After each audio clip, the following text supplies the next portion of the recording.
Welcome to Living Dharma, a podcast from the Garrison Institute. I'm Kunsang Palmo, here with my co-host Justin Kelley, as we explore what it means to bring Buddhist wisdom into everyday life. Each episode features conversations with practitioners, teachers, and change makers who are living the path in real, grounded, and inspiring ways. We're so glad you're here.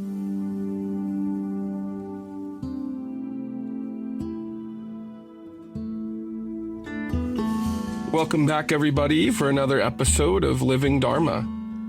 Today, we're joined and honored to share a conversation with Jonathan Rose, an urban visionary, an author, philanthropist, and co-founder of the Garrison Institute. Jonathan's life and work sit at a rare and deeply generative intersection between real estate and ethics, city making and contemplation, inner transformation, collective responsibility. Throughout our conversation, we explore Jonathan's personal journey, his intellectual roots, his relationship with contemplative practice, and the lived experience of building institutions dedicated to the common good.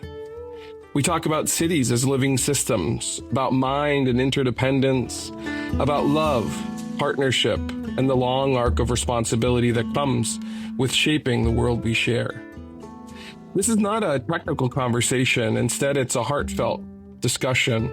It's a spacious, reflective dialogue about how our inner life and outer life inform one another, about what it means to be within the moment, to evoke profound change, and to orient our lives towards something larger than ourselves. We're deeply grateful for Jonathan, for his generosity and clarity, his depth, and being with us today. So without further ado, our conversation. So hi, Jonathan. Thank you so much for spending some time with us today. So I'd just like to dive right in with our first question for you. I see you got a podcast called The Common Good, and you're doing so much in the world of Dharma. Could you share a little bit about what applying the Dharma in your life means to you? I think it means everything. So first of all, the Dharma is an amazing gift. It's a way of aspiring to see the world with wisdom and compassion. I know that I don't completely do that, but it's an aspiration. And, people grow towards purpose the way trees grow towards light. Purpose gives us a sense of direction, gives us a sense of meaning. And the Dharma gave me an amazing purpose, which is to relieve the suffering of all sentient beings. And I say one of the reasons why I think that purpose is so important is that we live in a very human-centric world. And the human-centric world has not been good to the earth. It's not been good to nature. We see enormous species decline, and we see climate change, and we have to shift our perspective from, and there's an enormous amount of human suffering that needs to be dealt with. This is not to deny the human suffering, but until we expand our consciousness to wish for the well-being and to act for the well-being of everything from the microbes in the soils to the elephants and the blue whales and the humans too, we're not going to create a well-being society. So the Dharma, first of all, has somehow made more real this sense of all sentient beings than just the scientific sense would make it.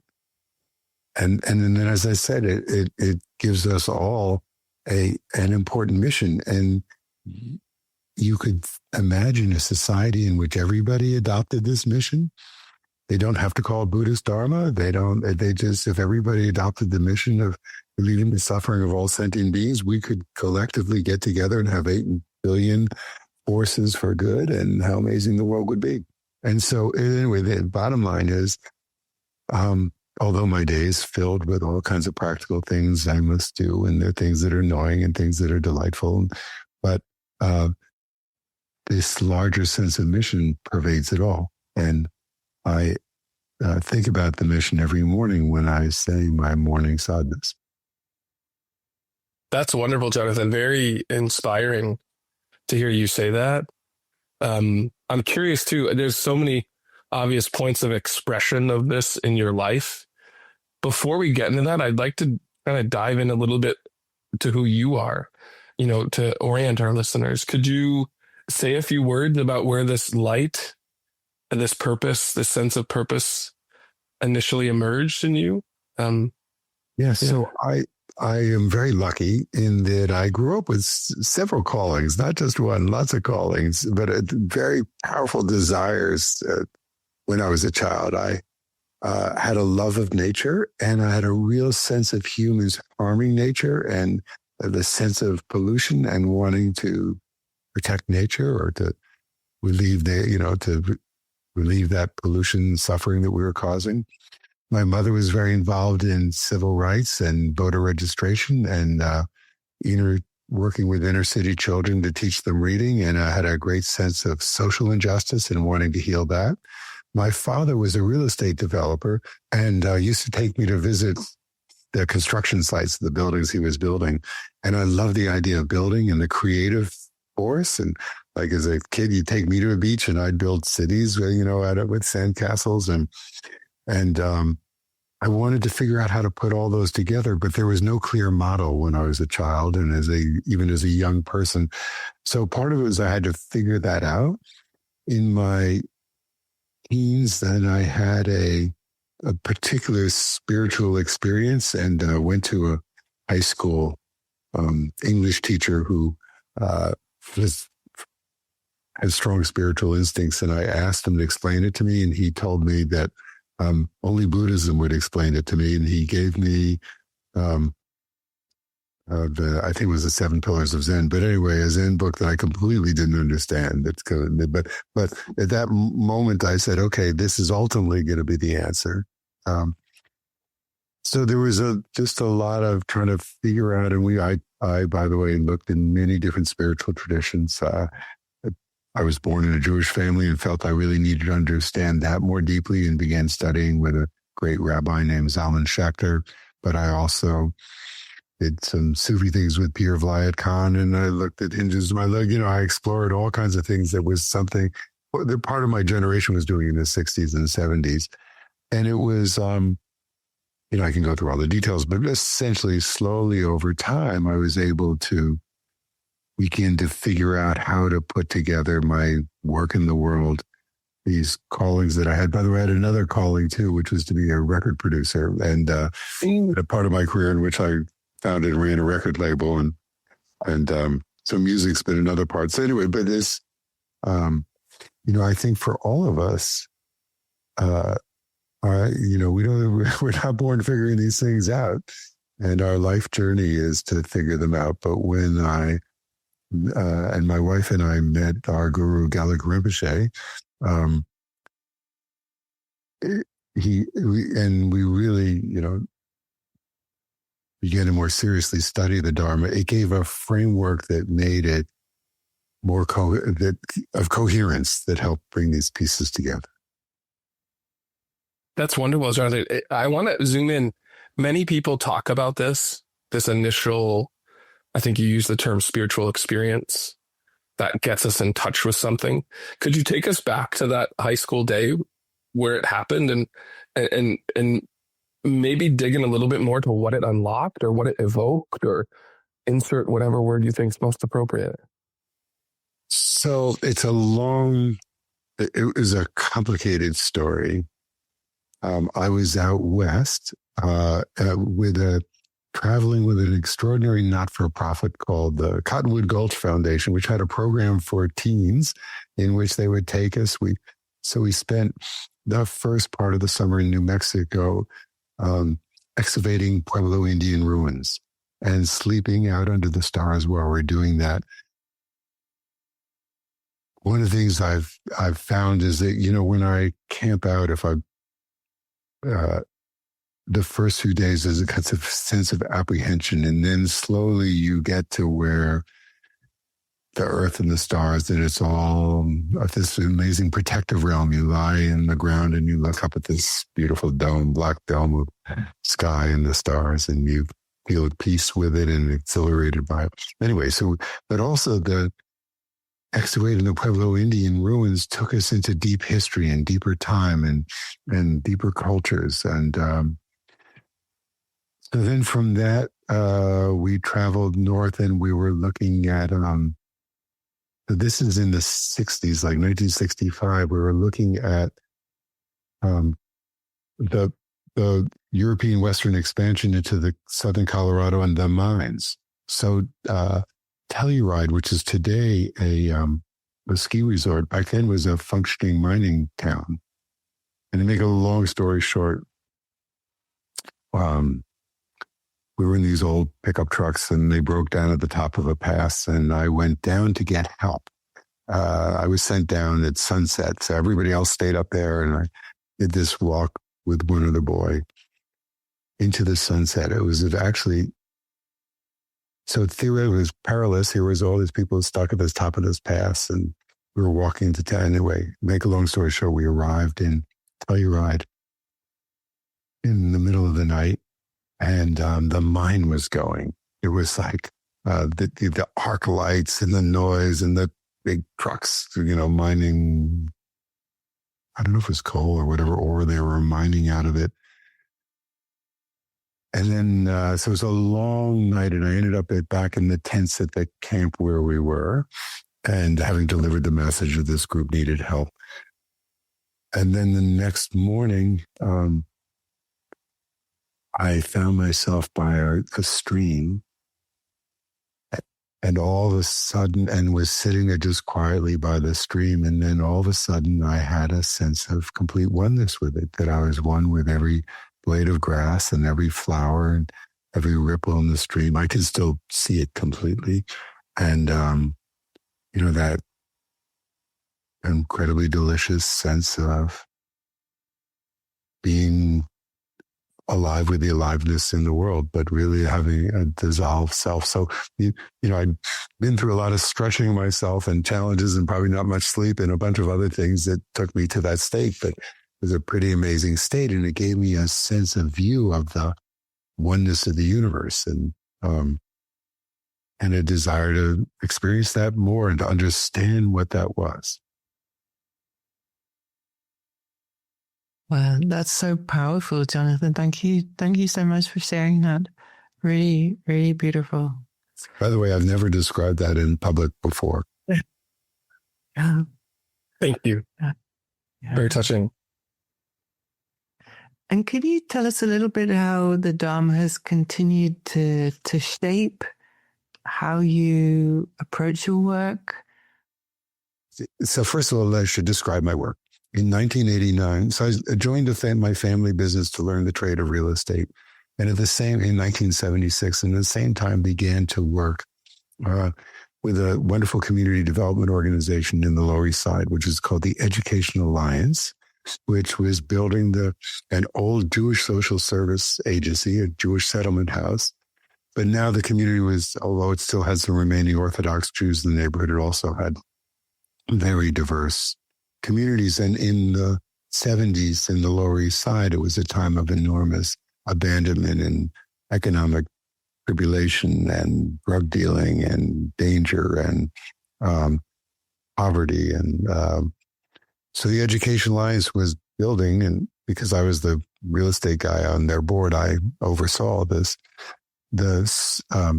housing for homeless families and homeless seniors, and adult day health centers, and centers for people with mental disabilities and people with physical disabilities, and drug treatment centers and early childhood education. We built one of the very first Head Start programs for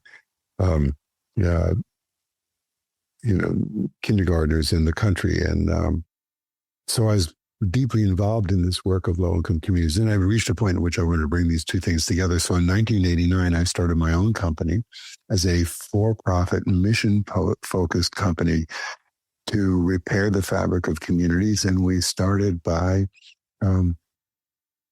building low-income and mixed-income housing. We're one of the very first developers in America to be focused on green building. So we're integrating environmental solutions and social health and education, poverty solutions all into development.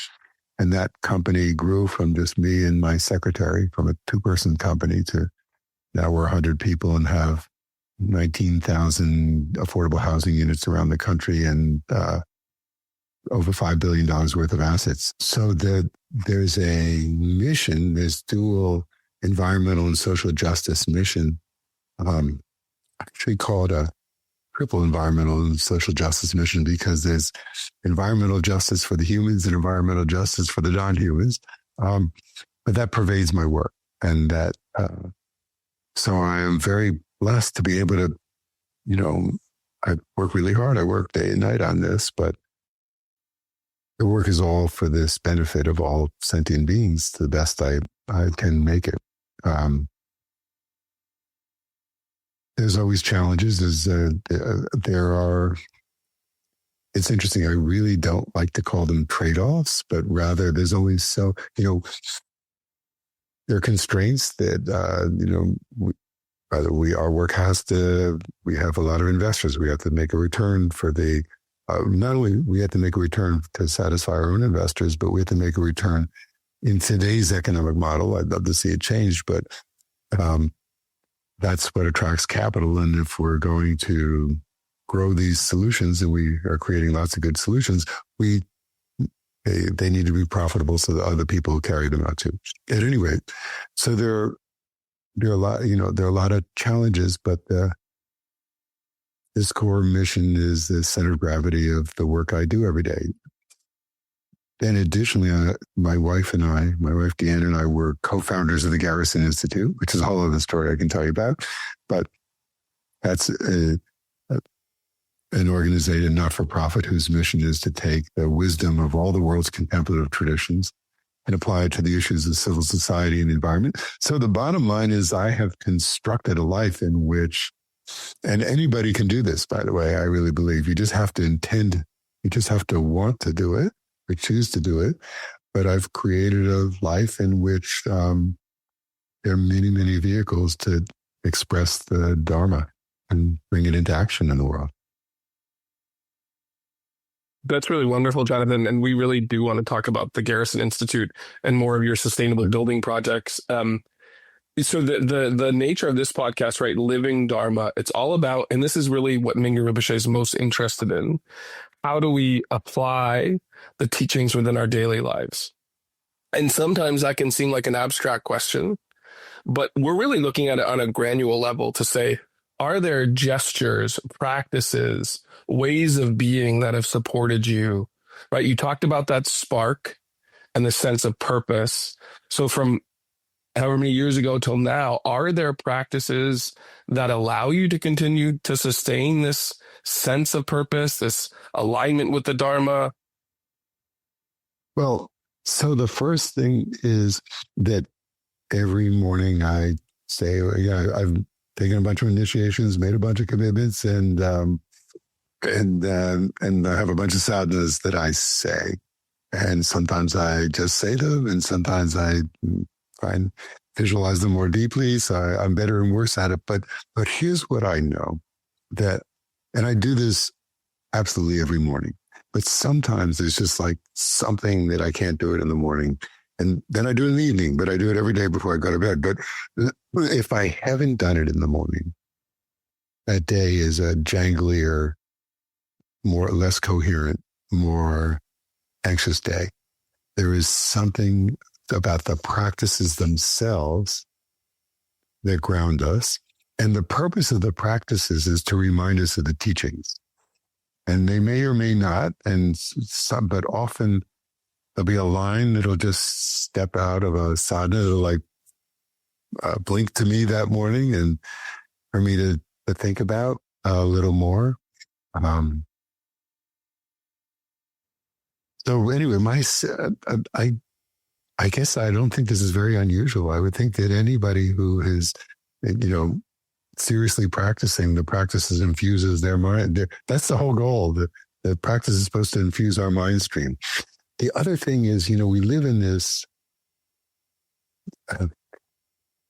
we live in a world that's starting in the 1400s. The Europeans set out to physically colonize, to enslave, to take over lands that weren't theirs, to suck all the raw materials out of them, to exploit them for their own wealth.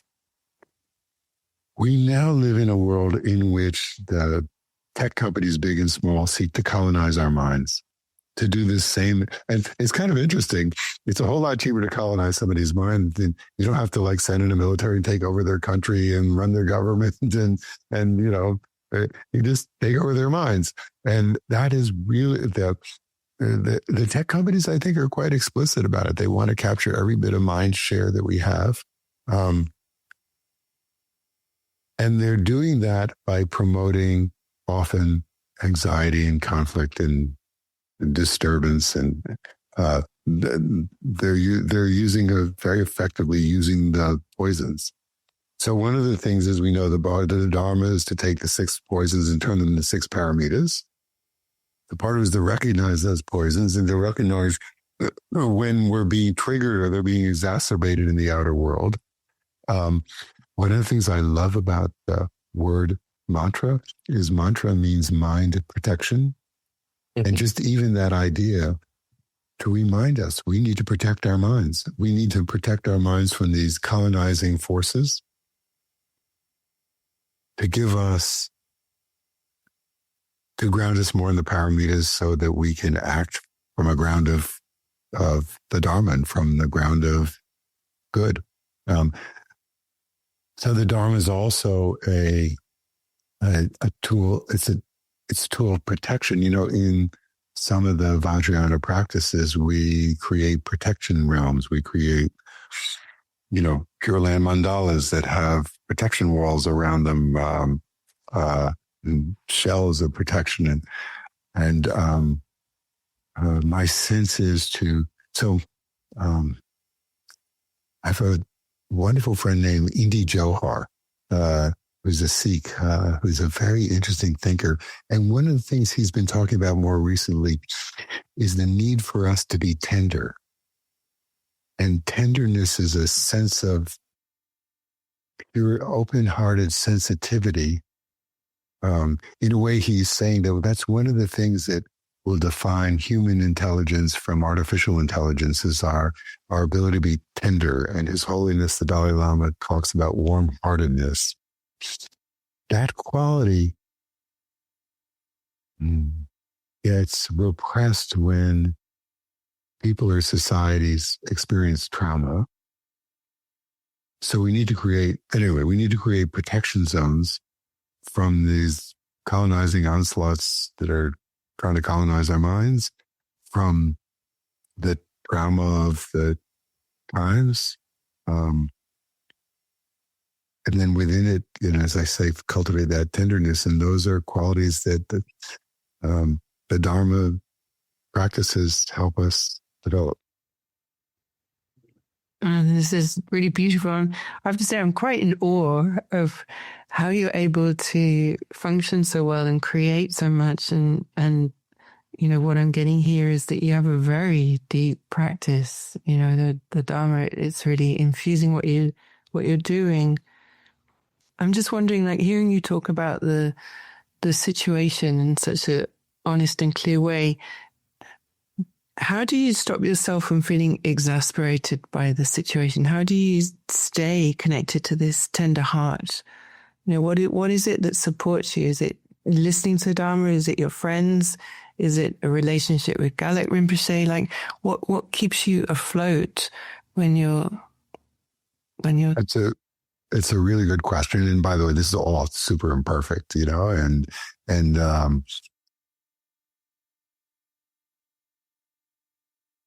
there are many frustrations. I think part of it is getting older. So I'm 73 years old, and I think that partly, your hormones calm down as you get older and you get wiser and you have experience.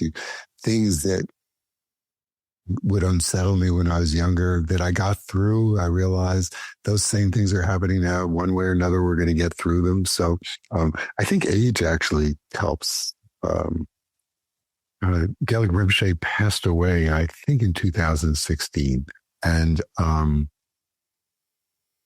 although I, particularly through the Garrison Institute and some other things, I have access to the most wonderful teachers and connections with the most wonderful teachers, but nothing like I did with my root guru. And I still study his teachings, but I so wish he was here. I feel like I'm a much better student than I was when he was alive, and I wish he was here for me to have some of the conversations we could have had. And although I feel this, the three jewels are the Buddha, the Dharma, and the Sangha. And the Sangha is very important. Kelley was based in Ann Arbor. He used to come to New York during the early days, so we had an active New York Sangha. But then as his health got worse, he did that less and less. And my life just doesn't take me to Michigan, to the Ann Arbor Sangha, which is really the center of the ongoing Jewel of Heart Sangha. And so both my wife and I talk about the feeling that although we have many wonderful Dharma friends, and we're not part of an active, engaged Sangha, and for those who are, it's such a blessing. But there's all this amazing energy that flows through the Garrison Institute, and all these amazing teachers come. So we're part of a larger Sangha, but not that immediate Sangha. It's really wonderful.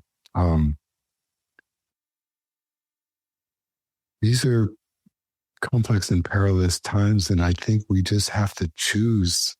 One of the things about the Dharma is that, every idea we're supposed to choose it. We're supposed to deeply examine it ourselves, decide whether it's true for ourselves, make a person, that we're not adopt it by faith, but adopt it by choice. And I think we all have this choice to be positive or negative, to be making the world a better place or not, to be, I want to say one other thing.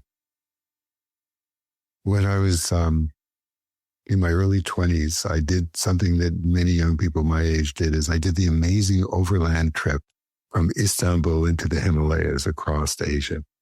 And I remember being arriving out of traveling in the middle of the winter through Iran and coming to Western Afghanistan, to the city of Herat. And Herat had been a great indigenous city. And then the Alexander the Great swept east all the way towards the border with India, and he destroyed the city, and he remade it as a Greek Alexandrian city. And then the Mughals swept west, and they pushed out the Greeks, and they destroyed the city, and they remade it. Anyway, this back and forth has been going on and on and on. And after I was there, then the Russians came from the north and came down and destroyed Afghanistan and tried to remake it as a Russian place. And then, the Americans came, and the Taliban had come. But what I remember is standing at the gates of Herat and thinking about these large sweeps of history, and thinking about how proud and self-important a prince or a king who had built it must have felt about his magnificent creations, only for 50 years later to have it completely destroyed by Alexander the Great, who must have thought he was like the king of the world, only to have, within a couple of generations of his death, it all destroyed again. And so in that sweep of history, so this was before I really began to study the Dharma, but I had this sense of the things we do can be important and seem important, but in a larger sweep of history be entirely irrelevant. So with that mindset, there is so much for us to do now, and yet we need to do it and understand that we're hopefully planting the seeds, the DNA that will, the seeds of karma that will continue to grow and do goodness in the world, but then in the large sweep of history, they're likely to not,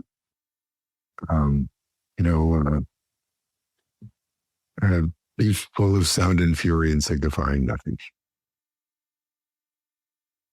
What a beautiful dance, Jonathan. That idea of impact and irrelevance, you could say, and taking, you have a real vast mind, I'm noticing. And it's quite remarkable that And I keep going back to that pinnacle moment that you described in Telluride, a place I've been many times in a very different way, skiing on those mountains, and didn't have that sense of connection. So that's amazing. So I'd love to zoom in on the Garrison Institute. This is the place that is obviously very dear to our hearts in Mingyur Rinpoche's mandala. And selfishly, I want to share with you, I've never had a chance, two pinnacle moments in my own life, one before I was born and then one after. Before, my parents were married at the Garrison Institute long ago, before it was the Garrison Institute. So it's always had this place. And so Garrison, New York has been spoken about in my family, with a caveat that the reason they were married there is it was the only Catholic church that would marry them outside in 1969 when they were married. That's amazing. Yeah. Now, fast forward to 2005, Mingyur Rinpoche was there teaching over July 4th weekend, and that was the first time I met him. So it has this continuity, and I know many others hold it so dear, including Rinpoche. It's been seminal in his development. So first off, thanks. Secondly, we'd love to hear a little bit about that process and the place Garrison Institute holds in the greater mandala, worldly mandala. So first of all, we would love for Mingyur Rinpoche to come back. He has not come back for some time. We'd love for him to come back and teach, come back and visit, come back in any way. We would love for him to be there again. Thank you. We will pass that message on to the Rinpoche. So my wife, Deanna Rose, became the executive director of Jewel Heart, Kelley Rinpoche's sangha. And we were, and it was growing wonderfully, and we're always looking for a bigger building in Ann Arbor and a retreat center. So it's a little side note. There was in the 1916, 1920s, the early teens, there was this thriving artistic scene in Greenwich Village. And this couple met and they, out of this whole creative thing, and they created the Reader's Digest, which is one of the most, you would never think of coming out of Greenwich Village, out of this hip scene. But anyway, and they never had children, and they created this vast empire, this most popular magazine in the world that was sold all over the world. And when they died, they left all the money and all their interest in the Reader's Digest to two not-for-profits whose mission was to buy land up and down the Hudson River Valley and preserve it. And so the Open Space Institute and Scenic Huts have done a fantastic job of preserving nature all around the Hudson River Valley. And as part of that process, they were trying to connect the Garrison the Garrison train station to the Appalachian Trail, which floats a very important hiking trail that goes up and down the whole East Coast. And the missing link was the parcel of land that happened to have this monastery on it. And their boards, they had a mission which said that whenever they bought land that came with the building, they had to give the building to not-for-profit. To make a long story short, they couldn't find a not-for-profit who wanted this old monastery. And so they asked me if I knew of any. And I asked Deanna, and Deanna said this would be a perfect retreat center for Kelley Rinpoche. And we brought Kelley Rinpoche and Philip Glass and a couple others there, and everybody said this is a great idea. And then Kelley Rinpoche, then all these complexities came up, and I won't go into them all, but anyway, we in the Open Space Institute were not able to purchase it for a while. And Kelley Rinpoche asked His Holiness the Dalai Lama, who asked his oracle, and we don't know exactly who the oracle is, but it might have been Khandra, who just came to the Garrison Institute this summer. And anyway, the oracle said that eventually Jewel Heart would get a retreat center, but it would be in Michigan. And then after that, we would get the Garrison the monastery to make the Garrison Institute. But His Holiness said the world doesn't need more Buddhist retreat centers. What it needs is a center that takes the wisdom of all the world's contemplative traditions and applies it to the issues of civil society and the environment. So our mission came from him.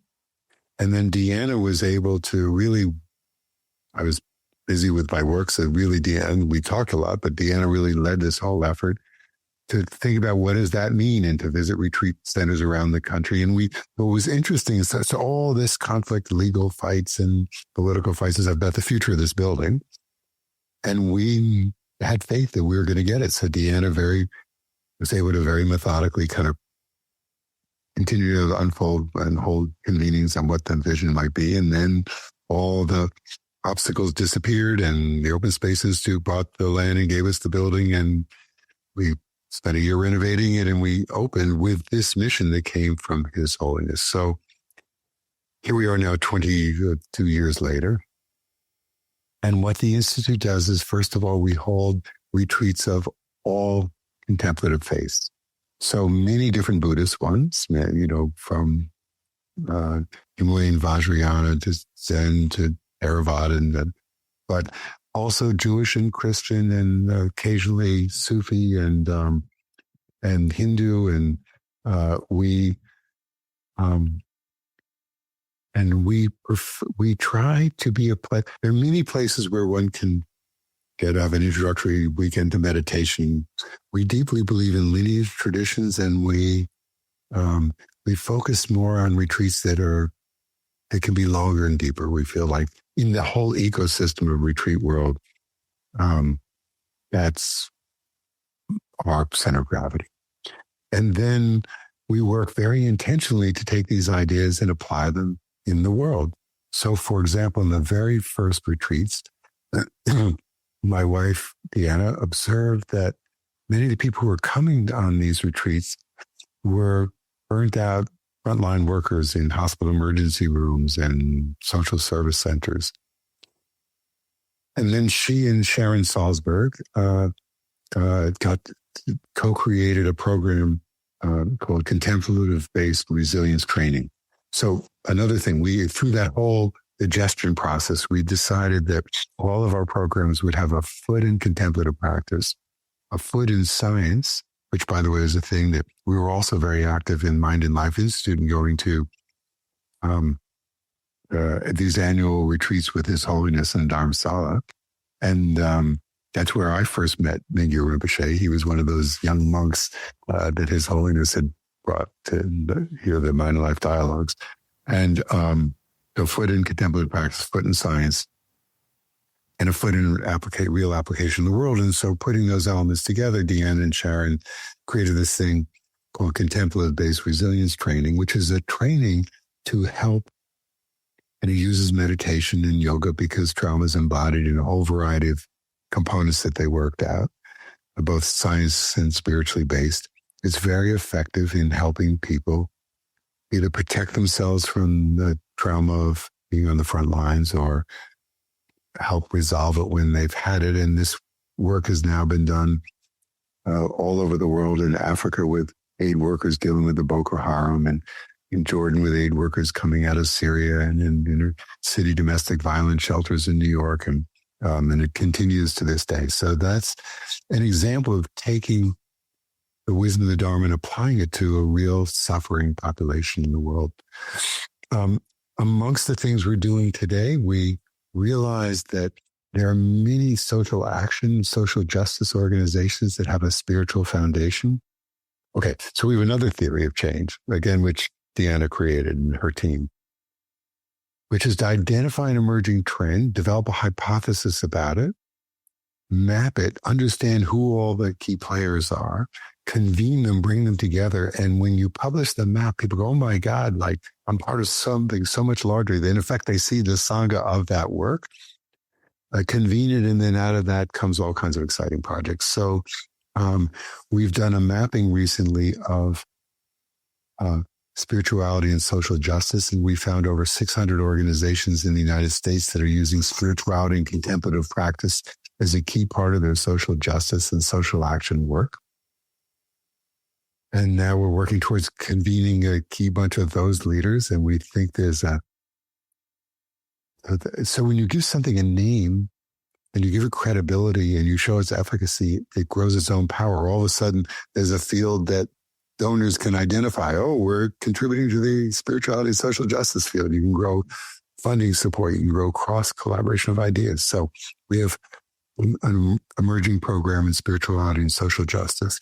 we I wrote a paper called Meta Economics, which is about how do we reimagine an economic system that would be more environmentally and socially just and help as many of the drivers of the problems we're facing today come from the current economic system. So we have to reimagine the system. But the old economic system is taught in business schools. As a matter of fact, there used to actually be a more compassionate kind of community-focused capitalism in America after World War II in the early 50s that it was the business schools that came out and said, you can't be so philanthropic to your communities. You can't give lifetime employment to your people, which many companies did before then. You have a moral responsibility just to create shareholder value. So the multiple focus got turned into single focus. So anyway, business schools are this amazing leverage point. So what we've discovered is that there are all kinds of amazing professors in business schools who are now bringing meditation and other contemplative practices into their work, trying to open the hearts of their students and see business from a more holistic, purpose-focused perspective that I started this podcast with. And again, they are feeling isolated. So we're just completing a mapping of those, and there'll be a convening in February of those. So we're applying this process now. How can we transform business school education? We're working in our own mid-Hudson River Valley. When you bring these ideas of how do you transform the environment together, how do you transform the economy together, how do you transform social care, and we've also done work at the Garrison Institute in contemplation and education, might we weave these all together? And we're bringing this idea that it's coming from many places called creating regenerative circular bioregions. So we're just launching a project now to try and bring these ideas all together and help bring together the elements to allow the emergence of a regenerative circular bioregion in the mid-Hudson Valley. We've noticed that from an environmental point of view, that you can be intellectually environmentalist, but when you really connect with nature, as I did in my teens, it gives you a whole other sense of motivation for the protection of all sentient beings. That there's an emerging field of earth-based contemplative practices, of forest bathing, of meditating in nature, of listening to the earth in different ways. And so we've done a mapping of those and a convening of those. And so that's another element. So these are some of the programs that the Garrison Institute is now doing, all grounded in what I'd call a universal Dharma. Not obviously for many of us deeply informed by Buddhism, but many of the people involved in the Institute are not Buddhists, informed by their own spiritual journeys, to apply these ideas to relieve the suffering of the world. That's amazing. Every one of those, Jonathan. I think part of our institute, the Tergar Institute, is the sponsor of this podcast. Sure. Part of our course of study is what we call our social impact project program.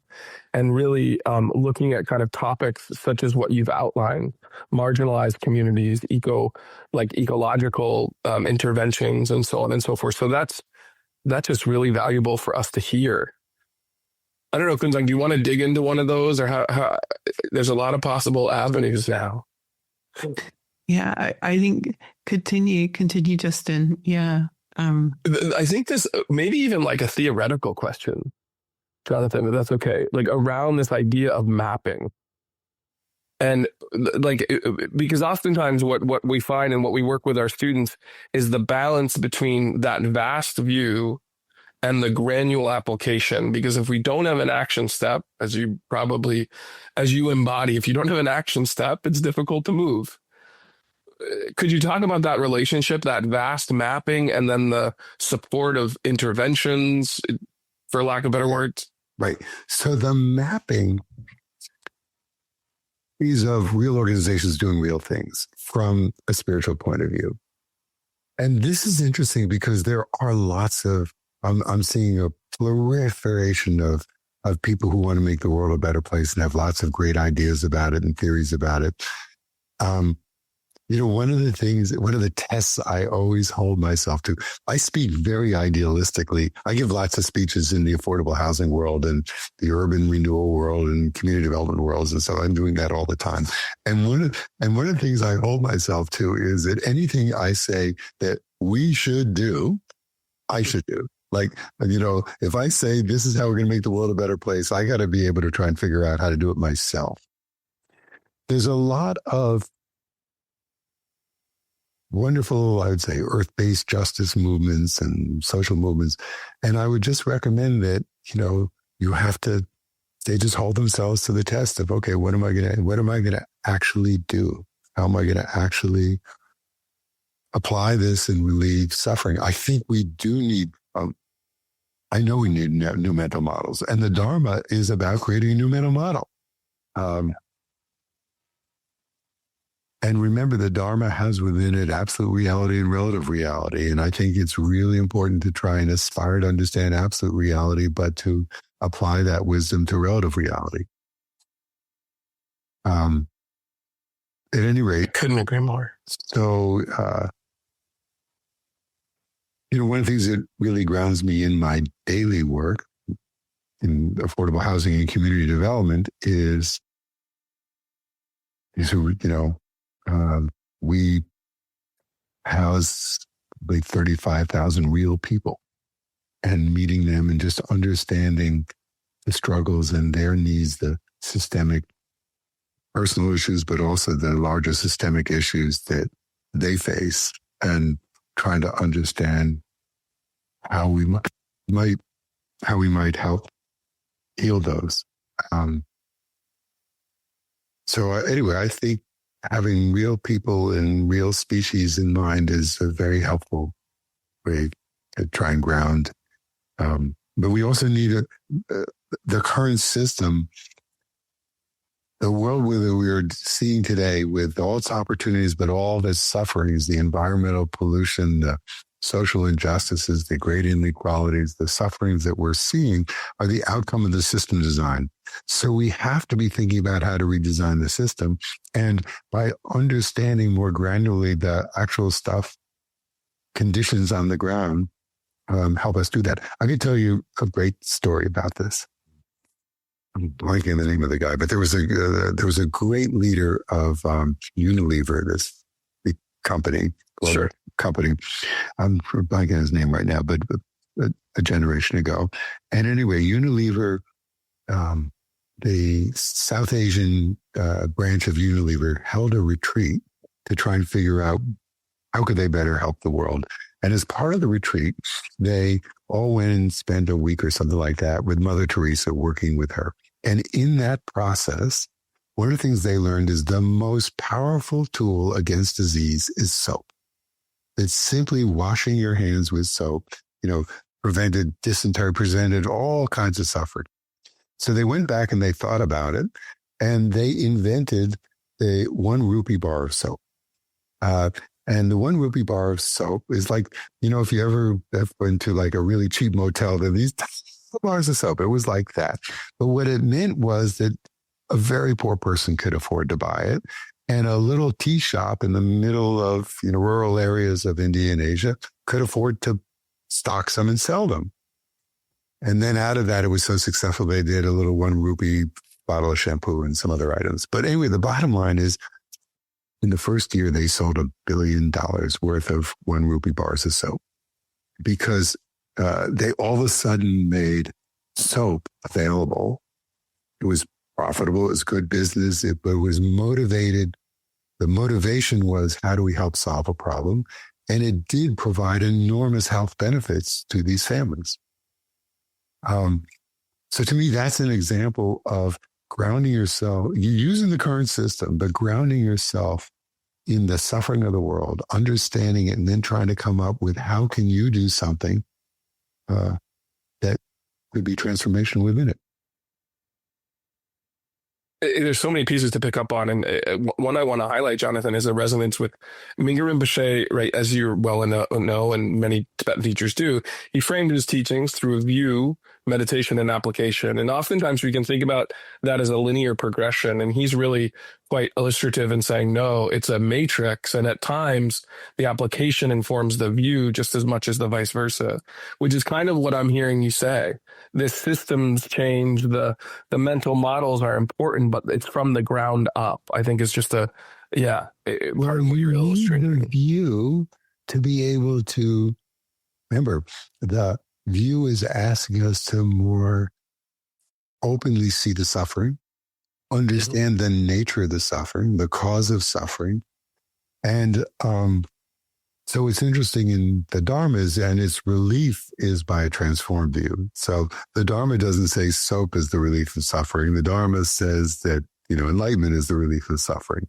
And I believe that, but I do believe that along the way, soap and affordable housing and good schools and kindness and relief of trauma and all those things contribute and help create the state of mind and the state of society that then allows the Dharma to flourish more. So, Jonathan, you've composed a really well-known and renowned book entitled The Well-Tempered City, and you're bringing to this idea of urbanization and building really progressive ideas. I don't know how many of our readers will have read that book. Could you overview a little bit about the theory in that book and maybe the process in writing it? Sure. The process in writing it has been all my life, and it's been a process of trying to integrate all kinds of ideas. So let me back up. Bach wrote an amazing piece of music called The Well-Tempered Clavier. So I'm going to step back even a little bit more.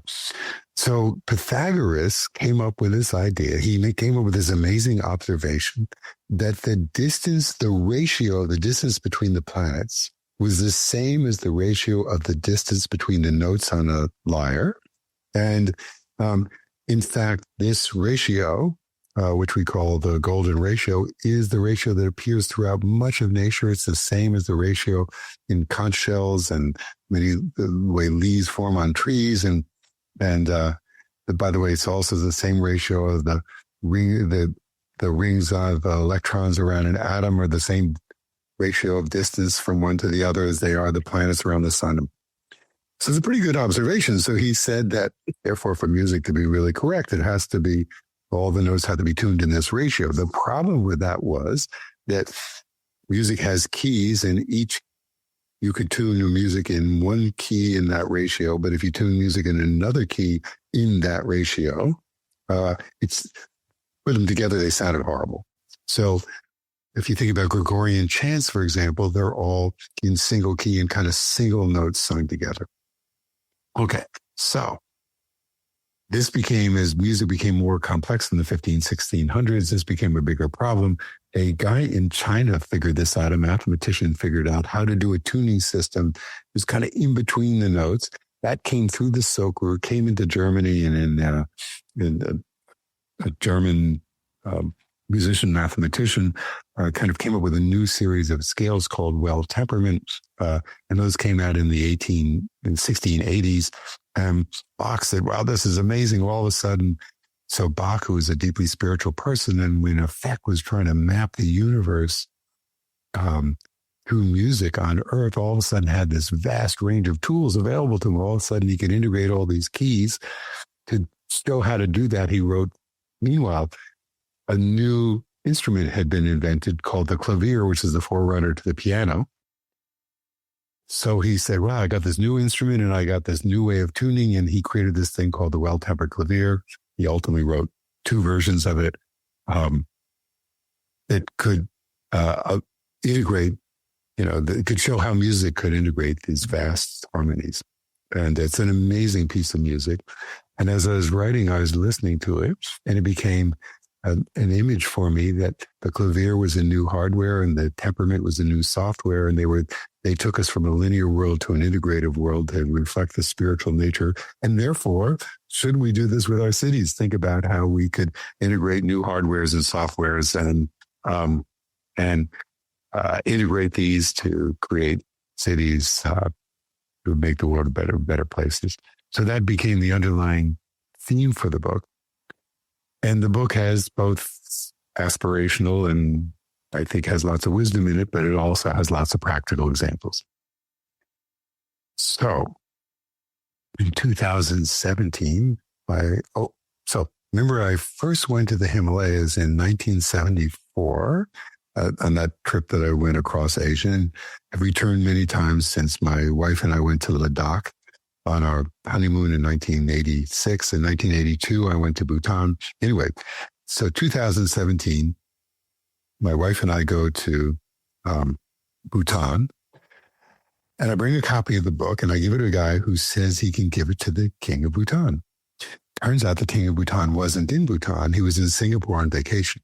And while he was on vacation, he went into a bookstore, and in the bookstore, he came across the book and bought it and started reading it. And he called his secretary and said, I want this guy who wrote this book to help advise me on my cities. And the secretary said, that's funny. This guy's in Bhutan looking for you. So the king and I met, and I began to work with him on the redesign of his capital city, Thimphu. And meanwhile, I knew I needed an urban planner to work with me. And I have a friend who was deeply interested in the Dharma, who lived in London, who was an urban planner who had built an extraordinary school in Ladakh, the White Druk Academy School, very green, very beautiful, very Himalayan in design. And so I invited him to join me. He and I met a long time ago, because his name is also Jonathan Rose. And so the two Jonathan Roses began to work with His Majesty the King and the government of Bhutan, in Bhutan. And so, and we started calling it a well-tempered Thimphu. We ended up working with amazing young planners and the whole planning team in the Bhutanese government, and did a master plan for the capital city of Bhutan. And there are many cases. The whole idea was that the book would inspire practical implementation. And there are cases, little bits all over the world, but this is the one case where there's actually now the ideas in the book and contemporary good city planning ideas, along with Bhutan's wonderful idea of gross national happiness. And one other idea called donut economics, which I'll describe in a second. We've integrated all into this plan. When I first met His Majesty and Her Majesty, he told me the other book he'd read recently that really struck him was Kate Raworth's Donut Economics, which is a beautiful book about economics. But essentially what it says is we need just enough prosperity to take care of the social foundation so that everybody has a safe place to live and a great school and good health care and food and all those things, but not so much that we're destroying the earth and the environment. And so we integrated her views about the donut, which is social foundations and living within our means, and gross national happiness, as frameworks to think through this plan also. Wonderful. Thank you so much, Jonathan. Thank you. So just thinking of the future of Buddhism in the 21st century, we can see society is becoming more global, digital. Everything is faster, more pressured. How do you envision Buddhism evolving to meet the needs of 21st century? Well, it already is. So what's interesting is Mingyur Rinpoche and his brothers, who have become great teachers in the West, in that same trip in Bhutan, Deanne and I met an extraordinary teacher, His Eminence the Gyalwa Dokampa, who's a Kagyu Drukpa teacher. There are many Rinpoches of this generation now who really understand the West and are understanding how to teach to the West. I think you know that Sokti Rinpoche has done a lot of work kind of analyzing what are the psychological traumas and the psychological conditions of the West, to think that it really needs different kind of teaching because we have different kinds of sufferings. So there's this amazing range of teachers who are now teaching Dharma to the West. The West is also extremely receptive. So one of the things I didn't say is that, remember I told you there's a bunch of political conflict about the Garrison Institute, and the people who opposed us getting the buildings said, the streets of Garrison will be filled with orange robed monks, and they're going to change our culture. And Buddhism was thought of kind of a esoteric and perhaps strange thing. And I find that everybody wants to be a Buddhist these days. Even people who aren't Buddhists, they kind of like talk like Buddhists, or they want to, anyway. So there's a tremendous acceptance of Buddhism now. And I think Buddhism is seen as spiritually neutral territory. His Holiness the Dalai Lama has done an enormous job in expanding the space in which the many different flavors of Buddhism can unfold. Also, Thich Nhat Hanh has done an incredible job of connecting the idea of Buddhism with really active peacemaking. And so my sense is the West is extremely eager, not only receptive to, but hungering for the message of the Dharma. And at the same time, it's being met with these wonderful teachers of whom Mingyur Rinpoche is just a total exemplar. Teachers who are ready to meet this challenge. So I see the flowering of Buddhism. There's also the threat of its dilution. And I see there are many benefits to mindfulness, but mindfulness without the Dharma, without the morality of the 6 paramitas is helpful but insufficient. Jonathan, I just want to follow up on that piece. I really appreciate the flowering that you're witnessing. In the back of my mind, and I've talked about this with some colleagues, I am a fear that I'd love to hear your thoughts about. I have a fear that there's a crest of a wave, and that wave is cresting, and that wave is the appreciation for Buddhism in the contemporary West, and some more frequent pushback from other religious traditions, particularly in North America, religious traditions, political forces that we're kind of in this era of appreciation, and that might end sooner than we anticipate. Tell me I'm wrong. Tell me that this is going to continue, and share a bit why. So first of all, I want to go back to the founding of the Garrison Institute, in which His Holiness said, you want to take the wisdom of all the world's contemplative traditions. So we worked with this extraordinary Catholic monk named Father Thomas Keating, and now with a student of his who's much more than a student in her own right, Cynthia Bourgault. So within the Christian traditions, I mean, the principles of Catholic social justice are amazing.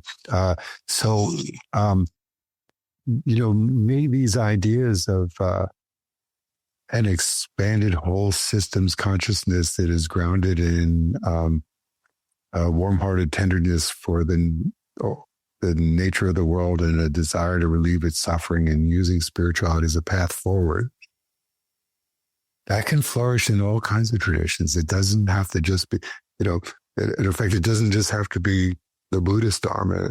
And my instinct is even the Buddha would have said that. And so first of all, let's work for all these traditions to flourish. They're not in opposition. And then, but I still think there's a lot of people who feel like the Judeo-Christian traditions are not speaking to them, and to whom Buddhism does speak to them. So I don't think we're at a peak. I think there's far more growth to go. Wonderful. I'm with you, Jonathan. I hope that's so. May it be so. Well, you see, here's the thing. Now we can make it so. Yeah. And so there are two things that are important that in a way are reflected by the images that Justin and Kunsang, you present to me in this video. So Kunsang, you're in robes, and we need people who are mining the depths of the Dharma. And I mean, I have a sense that you're doing a lot of practical work in the world too, but we need monastics and deep contemplatives, and we need people to immerse themselves to as deeply as they can. We need more great masters. You know, we never run out of. Every generation needs its masters. And Justin, you're dressed in lay clothes, and we need people then to apply this work in the world. So we need both. Fantastic, Jonathan. Yeah, it's such a pleasure to be with you. I think that's a lovely way to bring closure, and I'm also open if you have anything else you'd like to share. No, I think I'm said everything. I think I've said more than enough. One of the things I'd love to hear, and you can include this or not include this, so I'd love to hear more about Mingyur Rinpoche's vision for the Dharma and the application of the Dharma in the world.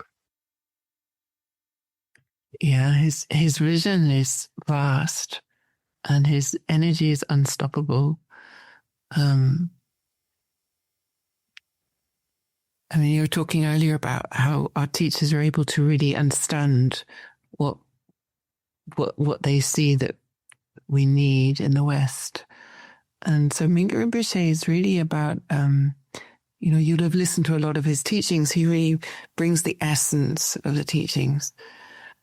He's so skillful at the essence of the practice, really grounding what it is that really we need.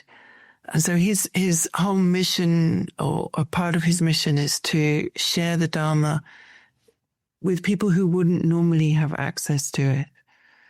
And so we have a meditation teacher program, EMTP, where people are becoming very proficient in his style of practice, his style of meditation, and really able to present a meditation that you can practice anywhere, anytime.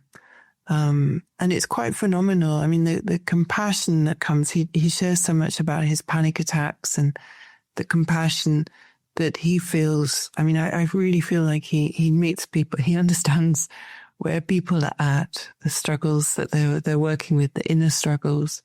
So that's a big part of his activity. And I also see he's really empowering his monks, his monastics here. They're extraordinary monks. I've been to a lot of monasteries and nunneries in the Himalayan region, and I've never met such friendly, open-minded, really genuinely curious, interested monastics. It's like we've got lots of mini Mingyur Rinpoches. They are so open.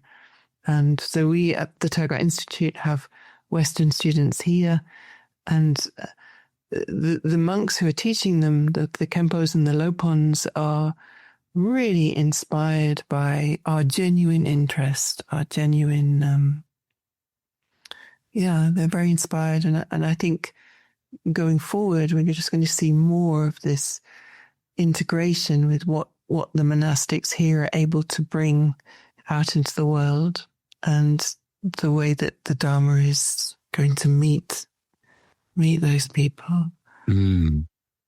Wonderful.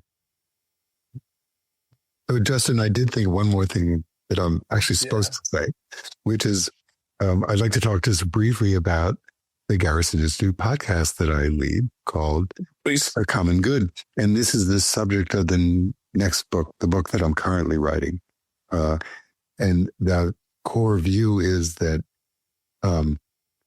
many of the issues of our time come from our over-grounding ourselves in our sense of individuality. We have a culture that's deeply about my own self-identity, and that we actually need to ground ourselves more in a sense of the commons and the common good. That's the big theme of the book. But these podcasts are with amazing teachers and thinkers, really, really interesting people. My goal is for me to speak 5% of the time and 95% of the podcast to be their voice. But it includes people like Suzanne Simard, who wrote the book The Mother Tree and all about how trees are interconnected. Janine Benyus, who wrote about biomimicry and how do we really learn from the true patterns of nature. Dan Siegel about the nature of the mind. Sharon Salzberg. Anyway, just a series of fascinating conversations that in which one hears from these different perspectives, different speakers, their perspective on this idea of a larger, interdependent, integrated world. It's brilliant, Jonathan, and I think you're really a perfect person positioned to have those conversations. We were looking through some of your materials and taking a look at that podcast. We need it. We need this interdisciplinary approach, and this is part of what I think Kunsang was talking about in Mingyur Rinpoche's interests, to look outside the box. Yeah. This theme of mapping to me is one of the most interesting. And for example, Rinpoche is kind of interested in beginning a conversation around this theme of what he calls modern monastic education. So, and that includes the young kids at our schools and throughout Nepal, our most senior Khenpos, people like Kunsang who are embodying it in a Western ethos, and it may be a more international, cosmopolitan ethos, Eastern monastics, and the whole gambit, and then us as lay people and how we support them. So just what you're saying is very much aligned. Yeah. Great. Yeah. All right. Well, thank you. Such a pleasure, Jonathan. Yeah. You're doing wonderful work. Very inspiring. Thank you. I look forward to the time we're in the same room together. Yeah. May this be the beginning of a relationship between Turgar or a continuance. Yeah. And yeah, for sure. Great. Awesome. Take good care, Jonathan. Thanks. Bye. Bye.